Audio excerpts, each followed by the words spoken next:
కురుమ కులం యొక్క మూలాలు ఇప్పుడు తెలుసుకుందాం. కురుమలు కర్ణాటక రాష్ట్రానికి చెందినవాళ్లుగా చెప్పవచ్చు.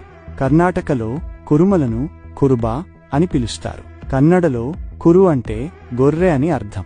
గొర్రెలను, ఆవులను, అలాగే గొర్రె ఉన్నితో గొంగళ్లు తయారు చేయడం కురుమల ప్రధాన వృత్తిగా చెప్పవచ్చు. తెలుగు రాష్ట్రాలలో గొర్రెలను పెంచేవారిని గొల్లవారు అని పిలుస్తారు. అలానే కర్ణాటకలో గొర్రెలను పెంచేవారిని కురుబలు అని పిలుస్తారు. కురుబవారు తెలుగు ప్రాంతాలకు వలస వచ్చాక కాలక్రమేణా కురుమ అనే పేరుతో గుర్తింపునకు వచ్చారు. ఈ నేపథ్యంలో కురుమ మరియు గొల్ల సామాజిక వర్గాలు ఒకటే వారసత్వం, జీవన విధానం మరియు వృత్తిని పంచుకున్నాయి. చారిత్రాత్మకంగా కురుమ కులానికి చెందినవారు కన్నడను తమ ప్రధాన భాషగా మాట్లాడేవారు. అయితే కాలగమనంలో వారి కుల భాషతో సంబంధం తగ్గిపోయింది.